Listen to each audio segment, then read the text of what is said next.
So for everyone who's joined us today, welcome. Really delighted to talk about the Lumina assessment. We call it Leading with Personality because it's a personality assessment. We are going to be talking about Lumina, and this is, of course, a program that is funded. This honest conversation today with our Discoverability Network campus ambassadors by the province of Ontario, the government of Ontario. And of course, we are from the Ontario Chamber of Commerce and the Discoverability Network.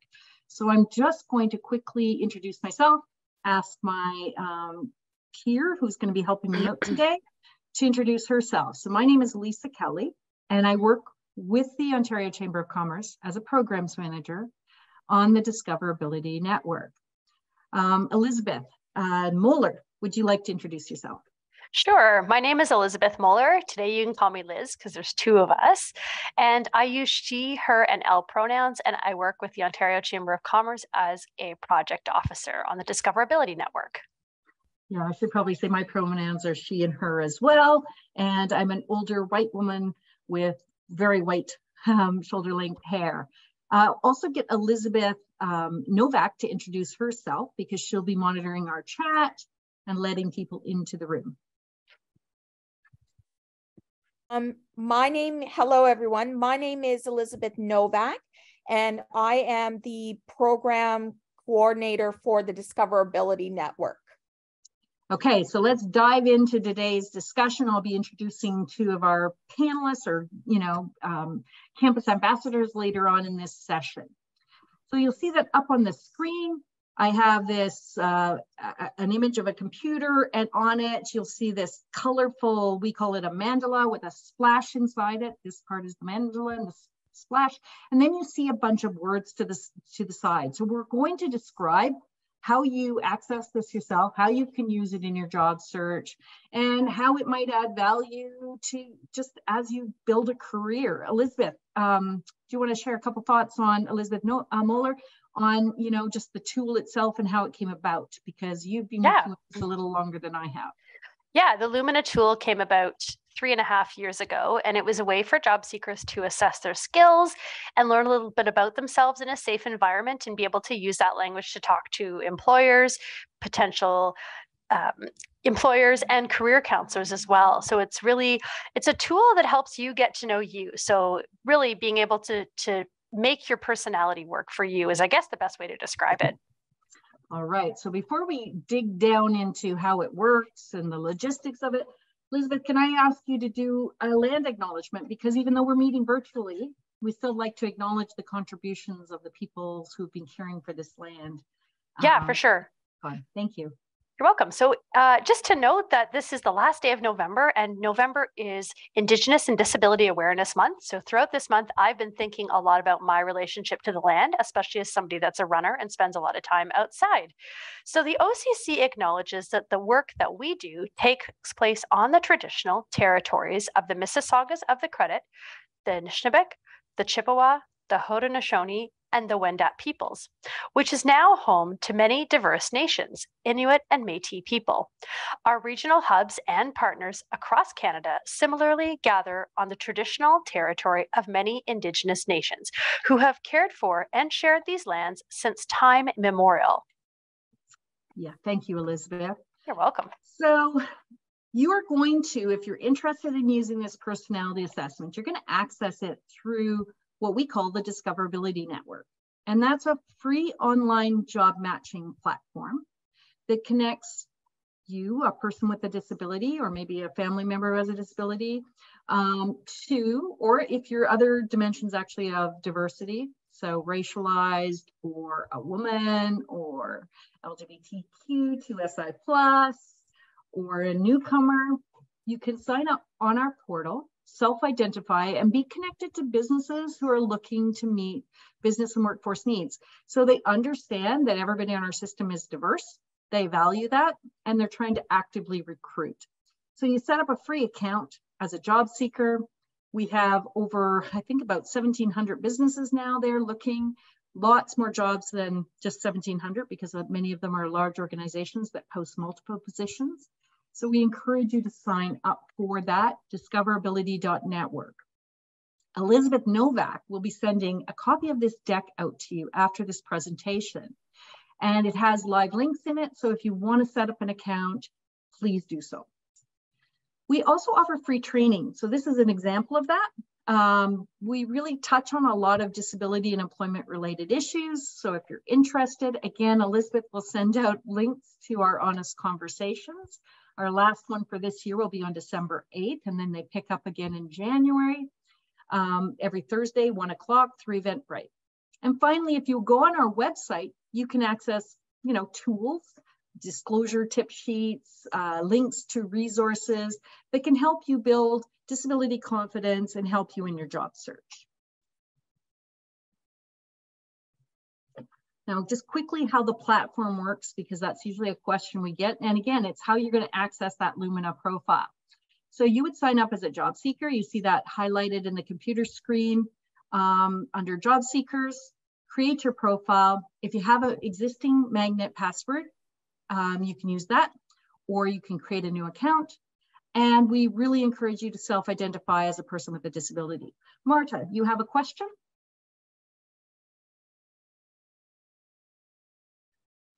Hi there.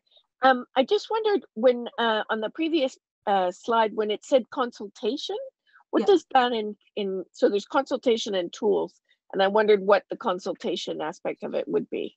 So we often work with employment service providers and community partners like universities and colleges, as well as businesses, to help them build programs, policies, practices that make them better at hiring diverse candidates. So we might help them change their onboarding process, or we might give them disability confidence training. So we do offer those services to our business members.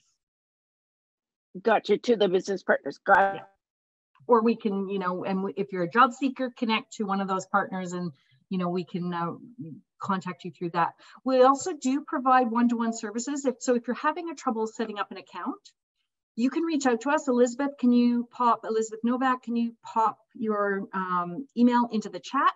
So if you're having problems setting up an account, or you're not getting very many matches, reach out to Elizabeth and she can have a look at it and see if maybe you're missing something on your profile, or let you know about upcoming events or job fairs that we have going on.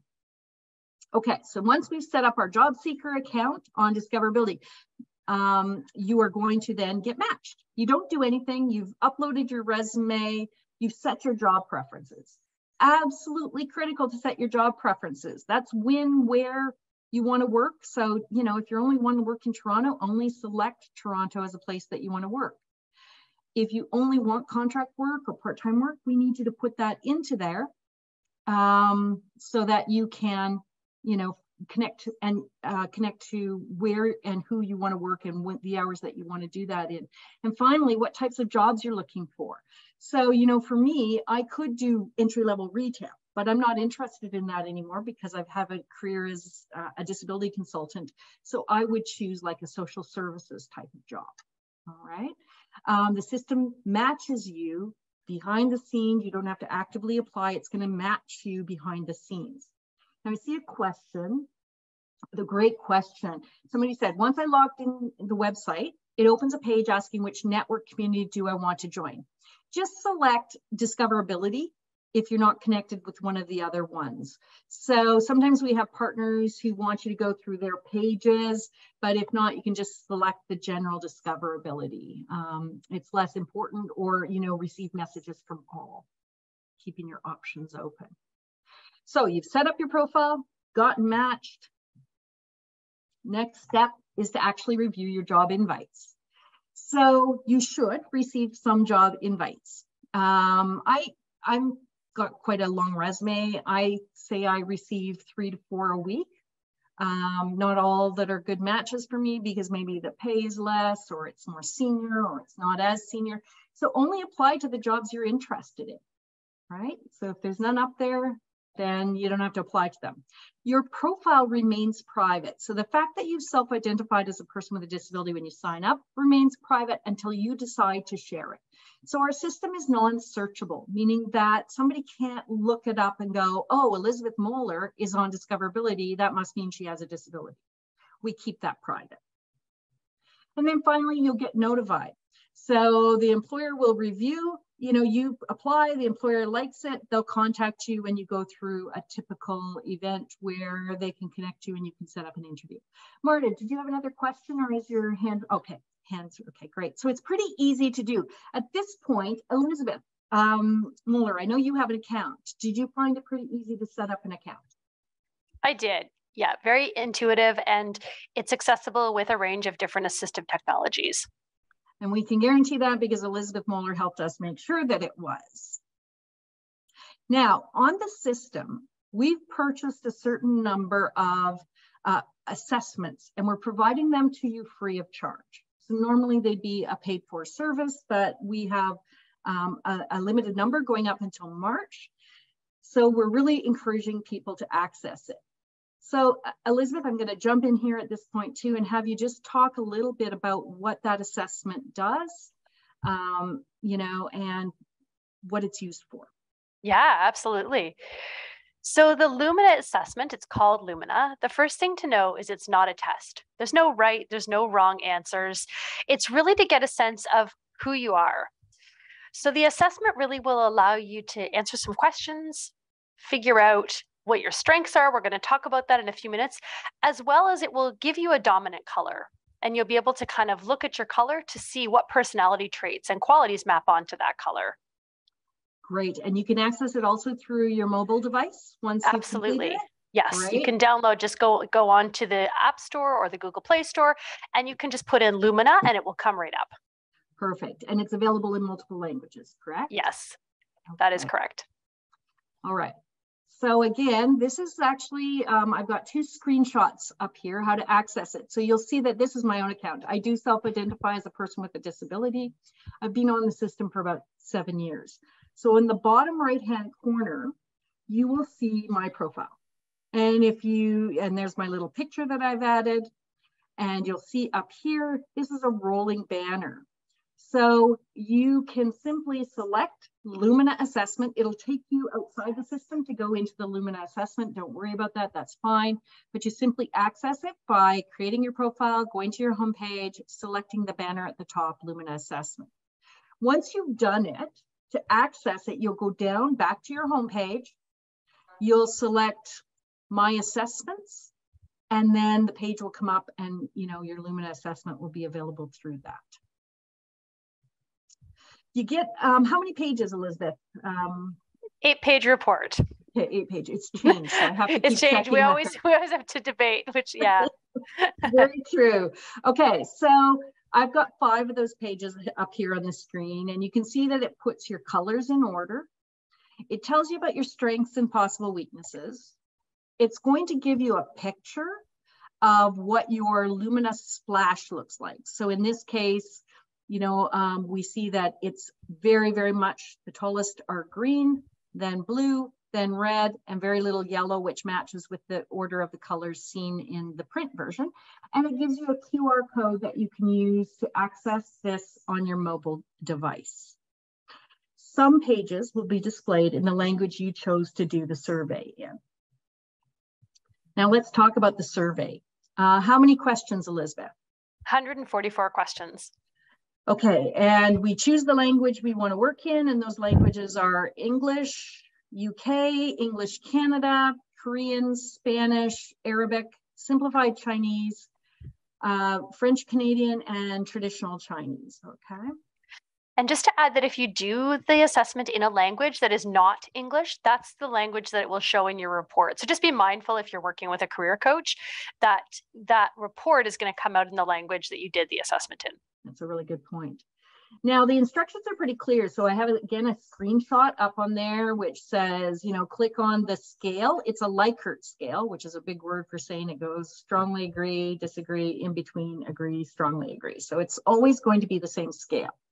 And you're simply going to choose, double click on which of those buttons most accurately describes you.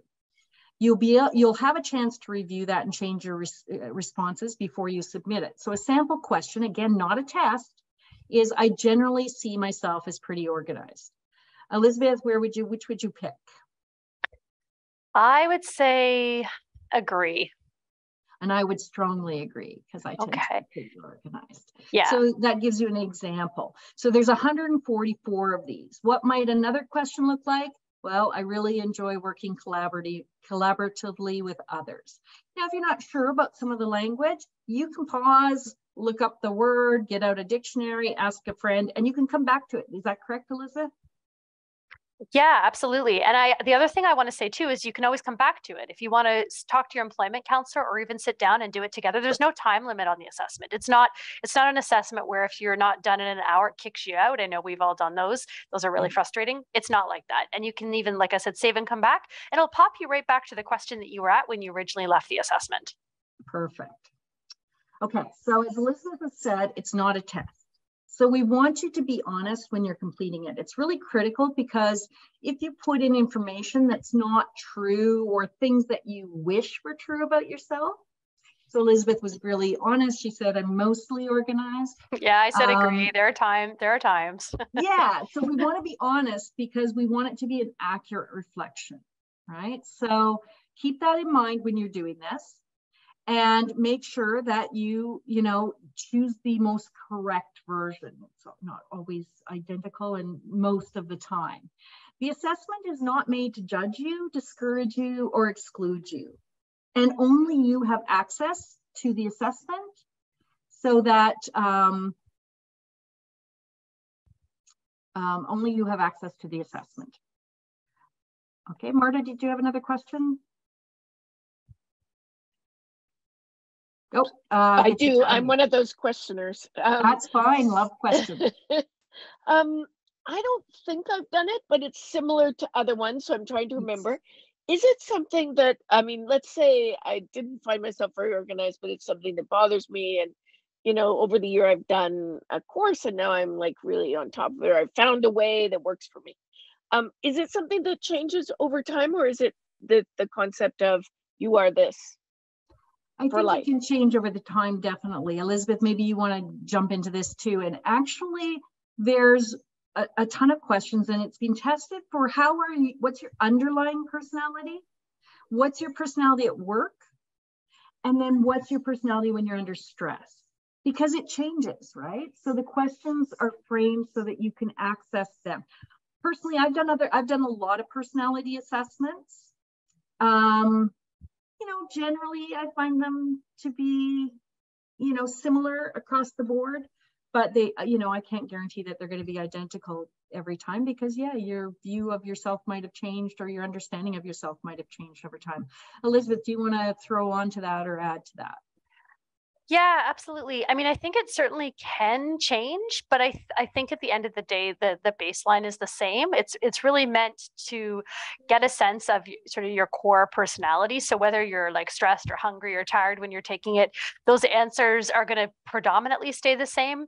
And I would also say too that sometimes the questions will seem like you've answered it. So you'll think, boy, this question sounds really similar. That's just kind of making sure that you're understanding what it's asking. So sometimes it will ask it in a slightly different way. So you can get they can get a really good picture of, were you just answering this one way this one time, or really across the board, are you collaborative or organized? Yeah, so it's going to ask would I have done this? Sorry, go ahead. Oh, would you have done this? I don't know. There's a very similar one that if you've ever gone to a career counselor called Personality Dimensions, which is also color-based, very, very similar that I'm familiar with. So a lot of these personality assessments use color to help you.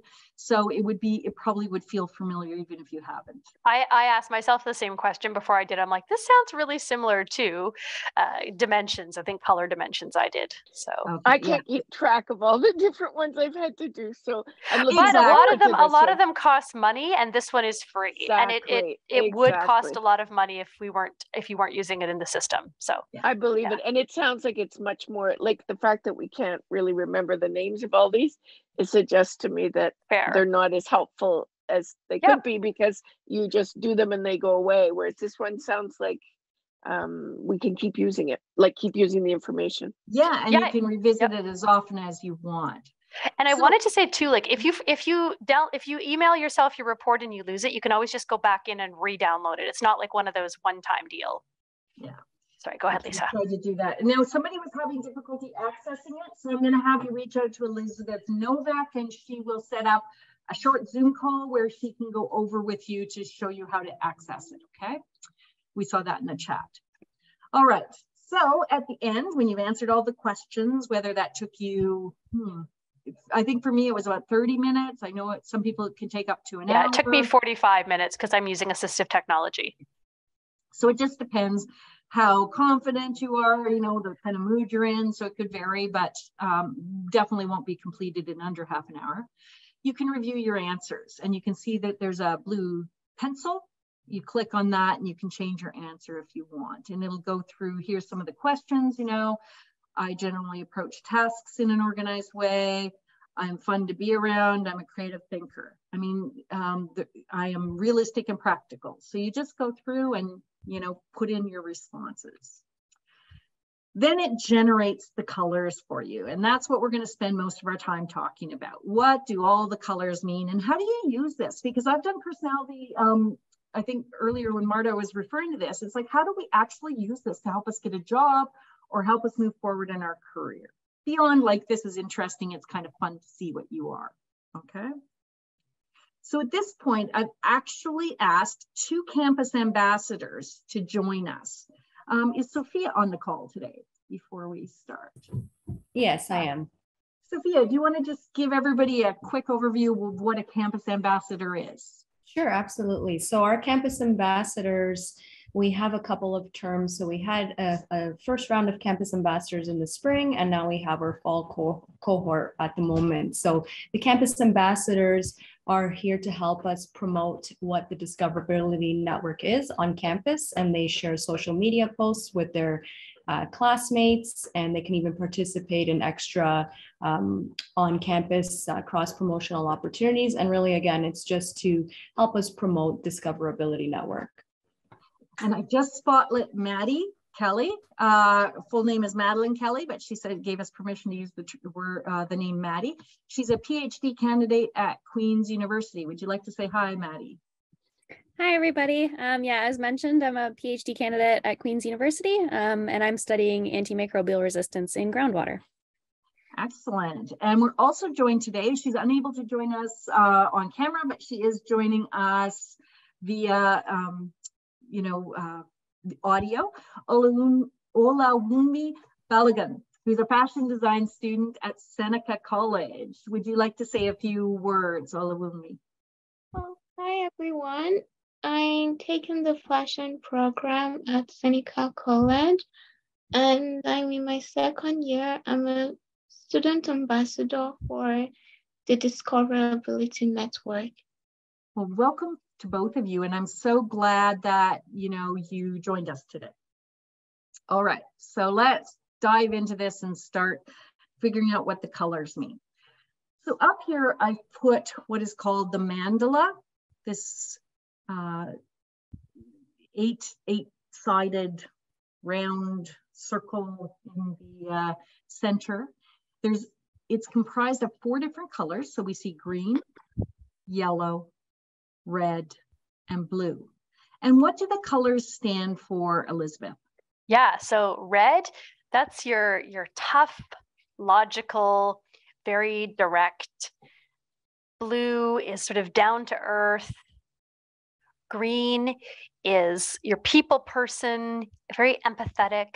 And yellow is sort of the big ideas, the empowering, that person who maybe has the kind of lead idea in the team meeting. That yellow is sort of a creative thinker. Great. And none of them are better than the other. They're just description. And like I said, you may be one color in your underlying personality, like how you are if you're kicking back at home, and something completely different when you work. And that's definitely true for me. So I'm going to ask everybody. So I'll start with Elizabeth. What color are you? I am red. So I am that commanding red. Okay, I'm commanding red as well. So we have 2 commanding reds. Maddie, what are you? I am predominantly green. Ah, so you're more people focused. That's interesting given that you're in the sciences, which we don't normally associate. No, not necessarily. I am also a little bit more red, but yeah, predominantly. Yeah, I guess though it shows us not to make assumptions. No, and not to pigeonhole yourself or assume that you can't do something just because maybe that's not your predominant trait. And Olanumi, what are you? I'm green, but I have like a little of blue. So Okay. predominantly green, but I have like blue in it. So we have no yellow here today. So hopefully some of you will take this and we'll be able to hear from my yellow. Inspiring yellow. Inspire those big ideas. Now these 4 colors play out into these 8 aspects. So for instance, if we look at yellow, it's inspiration driven, big picture thinking, and somewhat introverted. But if we go to red, we see that there's some somewhat extroverted. In the red, it's extroverted, outcome focused, and discipline driven. So you can see that there's aspects that are related to the colors. And then if we go further out, we can see there's qualities related, to those aspects. So again, if we go to this yellow, we see that inspiration driven, maybe somebody who's flexible, spontaneous, conceptual, imaginative, sometimes radical in a good way, sociable, and demonstrative, right? So that's kind of cool because it starts breaking down this idea of, instead of just inspiring yellow, we're now finding more words that we can use. And how could we possibly use some of these words or these concepts, Elizabeth, in our job search? Yeah, I think there's a couple of ways. Although it doesn't tell you a specific career that you could look into, so some assessments will say you'd be an excellent X. You might think if you're green and you have a lot of empathy and you're people focused, maybe you want to look at careers in the human services. So it can help you sort of give direction to your career search. But I think also, and most importantly, it gives you language to use. So all those words that Lisa read off, those are great words to pop into a cover letter, a resume, to use in your interview questions. So as you're practicing at home, you might say, well, I'm flexible, I'm able to accommodate and be able to navigate different situations and be able to be accommodating as needed. So being able to really use that language in your job search is key. Maddie, when you took your assessment, what was the most surprising thing you learned about yourself from these words or these descriptions that it generated? Yeah, so I think a lot of it did reinforce things I already knew about myself. So that I am introverted, that I am a people person. I like working in small groups. None of that was a shock to me. I think not necessarily something I learned, but a really interesting way that Lumina framed things for me was actually putting being introverted in a positive light. Because growing up, in school, I'm sure any other introverts here can relate to this. I was constantly told by teachers, you're too introverted, you're too quiet, you're not participating enough.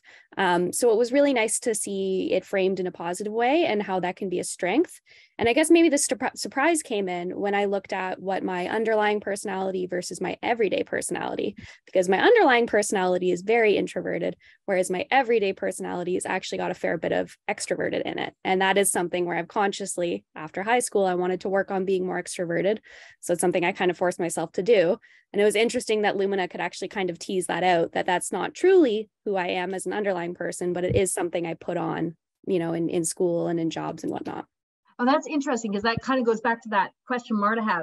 If we took a course and we got better at something, would it show up? And you're saying it shows up in the workday presence, or yes, the everyday, but not necessarily the underlying. Mm-hmm. How did it reframe introversion for you? So more framing it that generally when you're an introvert, you're very good at listening to people and you're very good at empathizing with people. And those weren't things I had associated with being introverted, because again, it's always just you're shy, you're quiet. But along with those things, you generally tend to be someone who's really easy to chat with, who's a great listener. And so it was kind of that lens that it put on it that was nice to hear. Oh, that's very interesting. Olawumi, how about you? What words or what things did you learn about yourself or surprise yourself when you received your report back?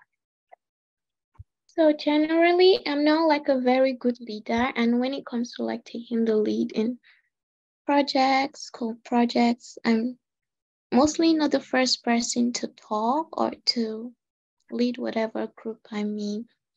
But the assessment pointed out like something positive about like the attitude, and it was saying I have a good leadership skill because I fall towards the green more. That's like people focused. So when I'm a leader, like I can easily understand like people, their needs, what they want. Like it's easy to understand like what people want and what they do not want. So I think that's really cool that it helped you again reframe that, what some people might call shy, into a positive, a strength. yeah. So it brought, like it said, okay, I have a good leadership style because I can easily like empathize with people. Yeah. We tend to think, oh, sorry, you go ahead. Okay. It also like said about like resolving conflict peacefully, because like when you're a good leader, like you have to like resolve conflict peacefully and not like always take the harshest method.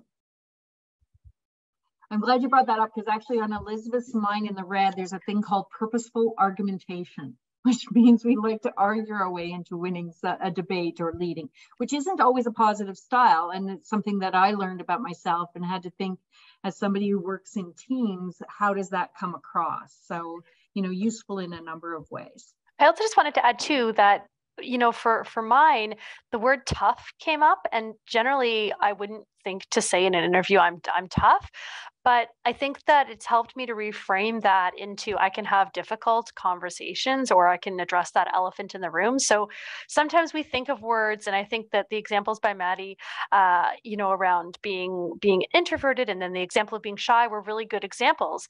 But being tough is another one where it's like, okay, is this a positive trait? And it can be. Yeah, it's true, right? So, and mine also showed that as well. So I think that just shows you, again, these aren't good or bad qualities. They're just qualities. Mm-hmm. And we just have to learn to communicate to strengthen them when we're, creating a resume, answering interview questions, asking for a raise, and also interacting with other people. So we already went through the colors: inspiring yellow, empowering green, conscientious blue, and commanding red. So when you get your report, it's going to put those colors in order, and it's going to attach a description for you in the report. And one page will do that for you. It will also give you a visual representation of your personality, blending the colors. And that's what we call the splash. And there's a picture here where you see that when you see something very long like this, so this red is very long, it means it's the strongest quality. So you see that there's also extroverted, and the purple is almost to the end, and a little bit of big picture thinking. But we have shorter on the inspiration-driven, people-focused, and introversion scales. When the width of the splash says that it's correlated closely to the aspect that's beside it. So you can see this people focused is not correlated very strongly to inspiration driven or introverted. And again, it will explain this very well for you in the report, but just want to be able to give you an overview of what your splash means. If you have any questions, pop them in the chat, or maybe somebody has right now, and we can take them as we go along. Edgar. Oh, I'll ask you to unmute. Yeah, I appreciate this webinar. It seems really interesting, and I would like to know a little bit more about the report. Is this a labeling system? And by that, I want to mean, could it create more or further stigma if you have already some? Could it could it fix one of these qualities onto your personality, or even your perception of your own personality? And another question would be, who has access to these reports, and how does having a Lumina give you an advantage in front of other candidates? That would be my question. Those are great questions. Yeah. Wow, you got making us do our work, which is great. So let's unpack it. Okay. So first of all, it could reinforce, so I think Madeline, you said you've always seen yourself or been told that you were introverted or shy. So I expect that is that something that you feel is authentic to you? Yes, I do. Yeah, being introverted, Okay. absolutely. Yeah. So it is, I guess, then in that sense, Edgar, reinforcing to Madeline something that she suspected about herself. And again, it's not science. It's not like, it's not like these are labels, and you don't have to choose to use them. Okay. They're just ways of thinking about yourself and your personality. Mine said tough. That's not a huge word that I love. That was the biggest word on mine. I do suspect that I'm tough, given my jobs, my experience in the past, but it helped me explore what tough looks like for me. So it gives you ways to deconstruct what that might look like in the workplace. And I think I found it beneficial. Olawunmi, what about you? Did you find it helpful, or did you find that it reinforced negative conceptions of yourself that you might already have? No, it did not, because when I checked the personality assessment, it's like telling me my strengths and my weaknesses. And I don't have to like change my weaknesses because that's who I am. You mentioned here that I'm not the kind of person that can take out the most troublesome person at work. It's something I cannot do. So it helps, I feel like it helps employers like see what you can do and what you cannot. So they put you like where they think is like the best fit for you. Yeah, so so I don't think that it should be authentic. It should feel real to you. So hopefully it doesn't reinforce stigma, and I think it portrays everything in a very non-judgmental way. Edgar, you don't have to share this with anyone, and this report isn't shared with employers. Okay, so it is your report, and only you have access to it. So you can choose to throw it in the circular file, also known as the garbage can, if you don't like it.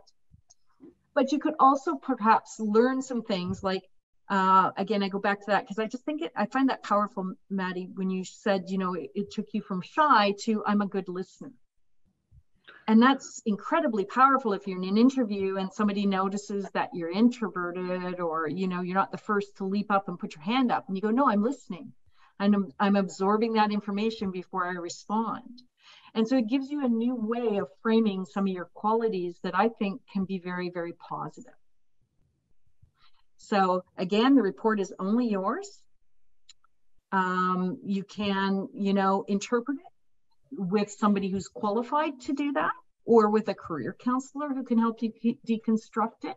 Elizabeth, do you want to add anything else on, the questions Edgar opposed? Yeah, I think they're really excellent questions. And I guess like the one thing I would add is, because it isn't putting you into a career box, like some assessments I've done will indicate careers that you should stay away from and careers you perhaps are good at. I think I really like that, because it does give you some ideas of where your strengths are. And then you can use that to say, well, what careers would good listeners fit into? Or what careers could somebody who likes those big ideas fit into? But it doesn't box you into careers, which I find very refreshing. A lot of assessments do that. And I think the other thing I would say too, again, is because of these three personas, it really allows you to see yourself in different lights. So we're all different at home than we are when we're out in the world, and then even more so when we're feeling a little bit under pressure or stressed or reptilian brain. And so it's allowing you to see, here's who I am in different lights, and here's what colors come out when I'm in one of these different personas. And here's how maybe I need to think about that when I'm in a situation perhaps where I'm stressed, what's coming out more to the fore. So I think it doesn't, for me personally, feel like I'm being boxed in. It just feels like a really authentic way to understand myself and describe myself, and to feel and know what's going on with myself when I'm in certain situations. Now, Elizabeth, before we get to Marta, oh, sorry. Yeah, so the advantage that you finally get from the assessment is a self-knowledge. Yes. You become more absolutely. knowledgeable of your own, okay. And styles, and it gives you actually really great language that you could perhaps borrow and embed in your resume or your interview questions. So if somebody said to you, what's your greatest weakness? It's not a great interview question, but let's say they did. You could say, well, people have called me introverted, But I prefer to think of that as, you know, I'm a great listener who likes to absorb information before responding. And suddenly that's not a bad quality, that's a great quality. Mm-hmm. So it's a way of putting things putting things around. Yeah, exactly. Now, there is in the system, some employers have mapped some jobs to some qualities. And so it's another way of being matched to employers. So we have employers who are less, you know, they understand not everybody has, for instance, a ton of sales experience, but maybe they want a salesperson. And they might say, this is just completely made up, but they might say, oh, we want people who are extroverted and outcome focused. And if that's high on your report, you'll be sent job invitations for those roles as well. You know, and there's been a number of different employers mapped like that. So it can be used as matching. Marta. So, yeah. Oh, sorry. Don't worry about it. Okay. Marta? I was just going to say, I like the use that you have all made of the word authentic, because I'm hoping, to your point, Edgar, that there would be a few to none of the sort of what you'd find out would be surprises. So it gives you that opportunity, I'm thinking, to take the time to figure out, I mean, if I am tough and I haven't thought of as an example, and I haven't thought of myself that way, or it's a bit of a surprise to me, I would like to know where I'd be best suited to work, where I would be best suited to shine with that quality.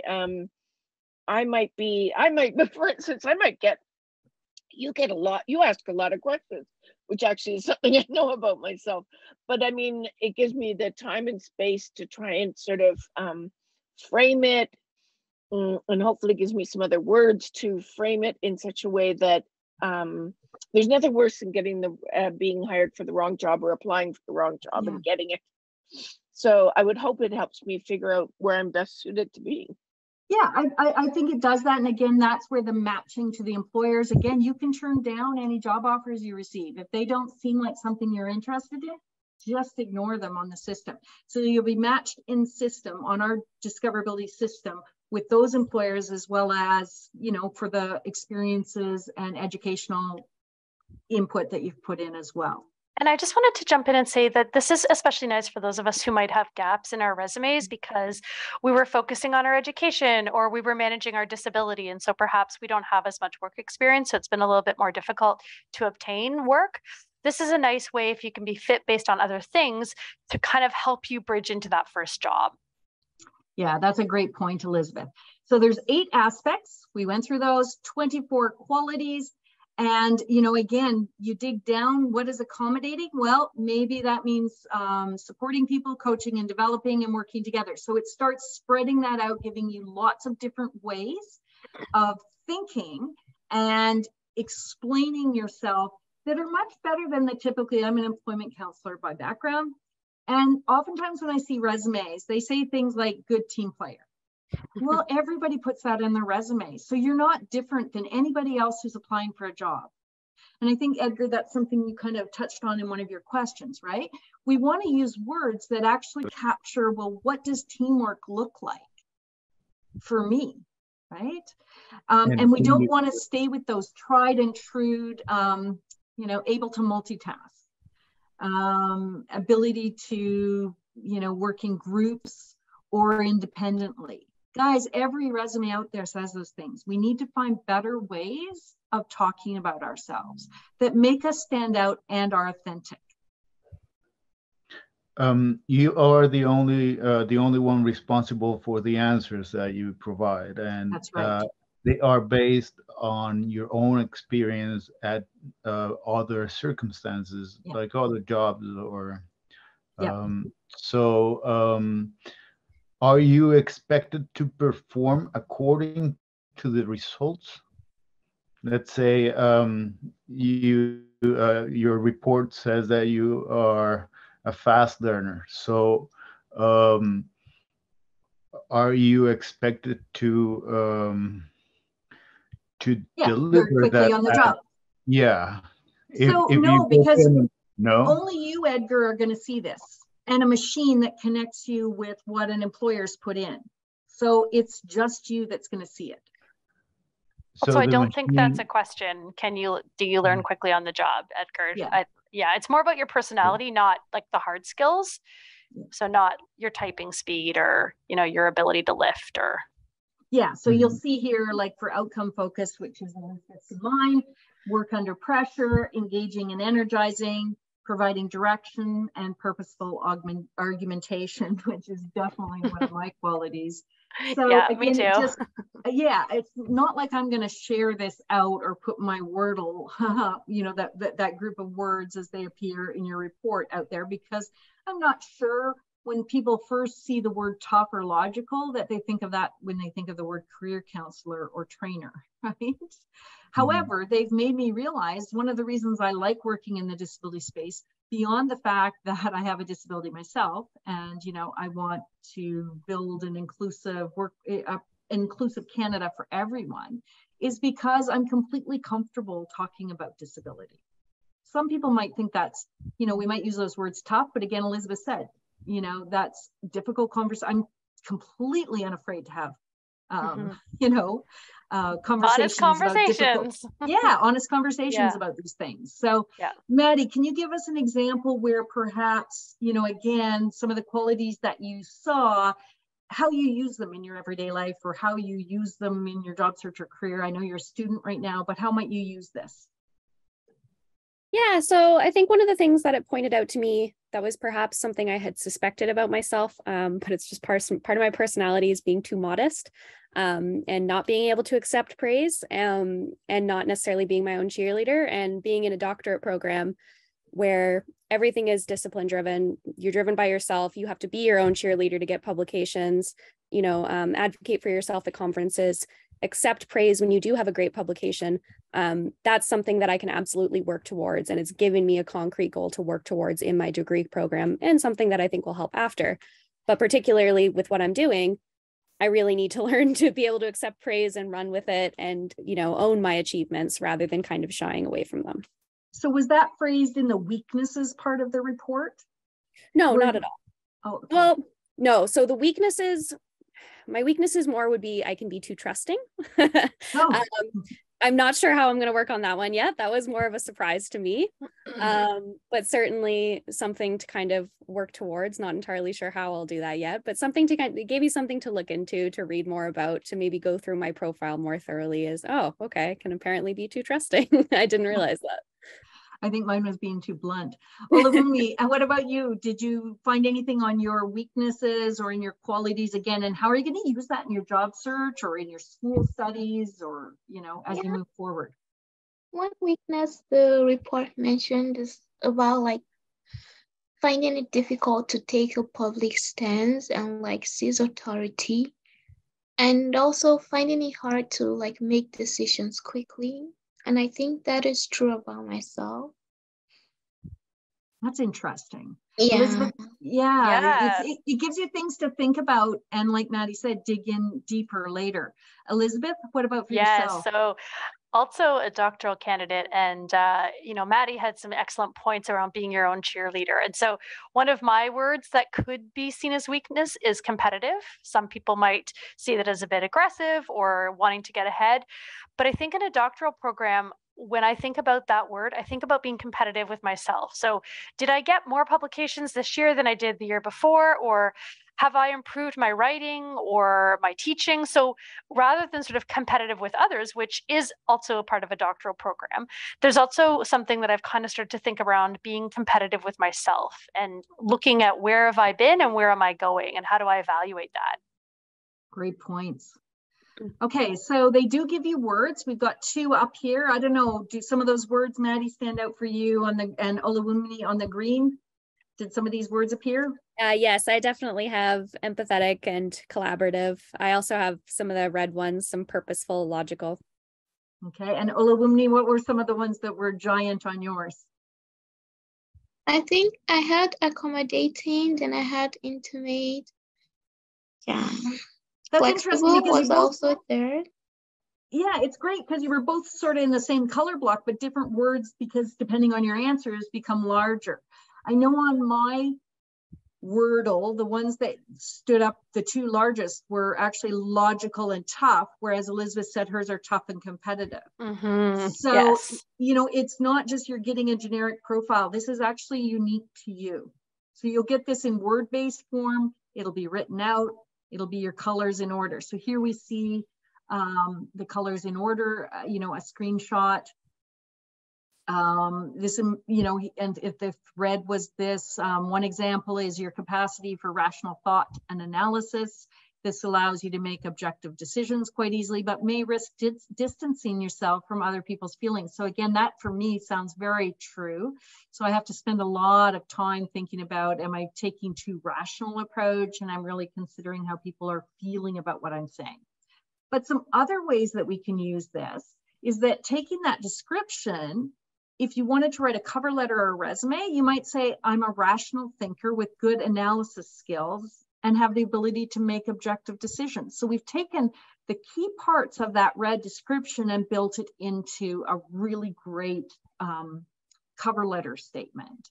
Another one for the yellow, I'm able to focus on the big picture, look for new and innovative ways to streamline processes. That's something employers would definitely want to hear.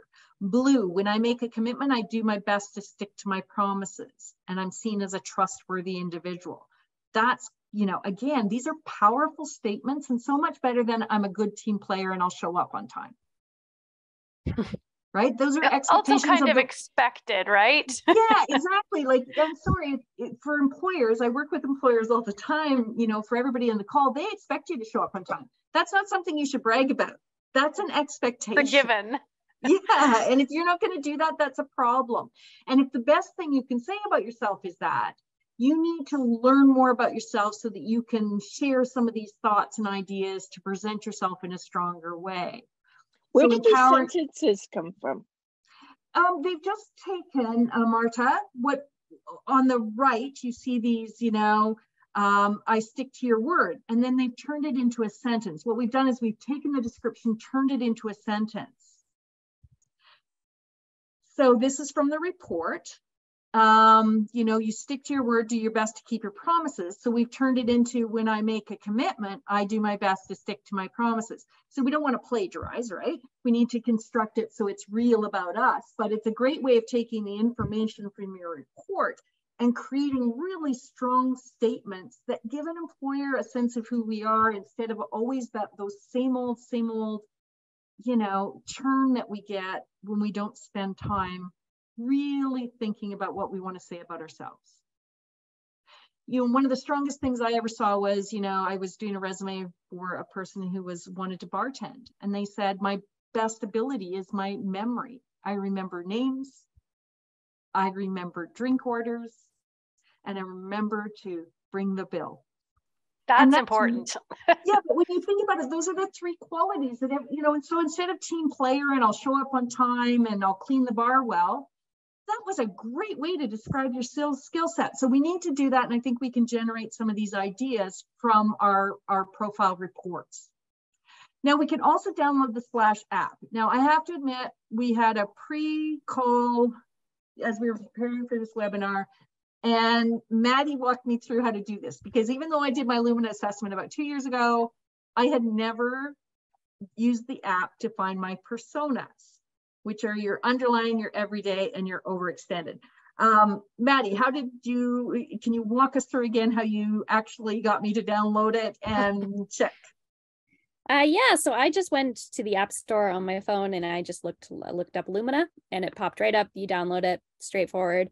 Once you're actually in it, you just have to take a picture of the QR code from your Lumina assessment. So I think it's on maybe the very last page. I'm sure we've all been using QR codes during the pandemic, but you just take a picture of that with your phone, or you just hold your camera up to it and it'll download all of it. But what is nice about the app is it gives you even more detail than what the original assessment gave you, in that it gives you your underlying persona, your everyday persona, and your overextended persona. So you get a much deeper insight into yourself. Yeah, and it gives you 3 different color splashes for each of those. And actually, I learned I'm really blue in my underlying.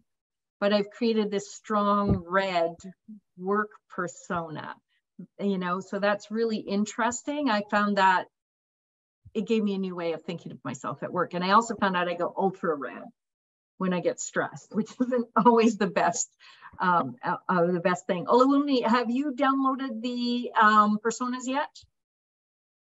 Yes, I have. I have like more green for the slash. It's like I'm tending towards green, and it's like a 99% people per scene. Then That's I have pretty a impressive. little of purple, so the arrow tends towards like. So I'm also like discipline driven. Very cool. Now, Elizabeth, I'm going to get Elizabeth Mueller to explain the 3 personas. And Sure. I've got 3 pictures of, you know, so the first one is everyday. What is that about, Elizabeth? Yeah, so actually we'll take a step back to the underlying. So if anyone's taken psychology, it's kind of based on the Jungian model of the 3 personas. So your underlying is who you are when you're at home. You're comfortable, you're not kind of putting on any face or masking. So that's kind of before you go out in the world. Your everyday personality, that's when you grab the keys, head out the door, or I guess now log on Zoom, and it's the face you put onto the world. So maybe for me in that personality, I might be masking a little bit of red traits, but I'm kind of, this is when I'm interacting with colleagues, right? So your everyday personality. So that's number 2. And number 3 is you're overextended. So I've got a deadline, I've got my proposal due, I'm stressed, my reptilian brain's coming out, I'm sort of firing those synapses. And then for me, that one was very red. So I really have to watch when I'm in that overextended. Maybe my responses are a little bit direct, maybe too direct. Maybe I'm being a little bit too blunt in my responses. Or, you know, maybe I'm kind of trying to overthink things, like I'm almost being too logical. So that's really helpful to kind of know when I'm feeling stressed, how do I react? And just being mindful, not that these are bad things, but just sort of to be mindful of them there. So, and I've actually got a picture on the screen of that overextended persona. So for instance, it can be very unconscious, so we're not aware of it. So I think it's actually worth spending some time thinking about that, because especially after this pandemic, we are all, and when you're job searching or doing a PhD or doing studies like Olawumi's, it's like stressful. So when we look at this, our aspects, you know, don't change on the mandala, but our qualities do. Yeah. So let's go to that outcome focused, what Elizabeth was talking about. So suddenly what was it? Logical argumentation becomes argumentative. Yes. Right? Which is, there's a different purposeful argumentation is I'm trying to help us get to a goal or show another side of, you know, a different perspective to, I just want to win at any cost. Or I'm seeking conflict instead of, you know, and an extrovert suddenly is overbearing instead of really, really friendly. Or for the introversion, suddenly we're passive and we're not, you know, involving ourselves as much, or I'm detached and aloof. So this is, you know, the downside of when we get stressed, some of the things that could happen, and we can think about that and figure strategies to avoid that. You can learn more by reaching out to us. For those of you who weren't able to access it, contact Elizabeth. We'll set up a quick call, or Sophia, actually Sophia as well. And we can show you how to access that through your Discoverability account.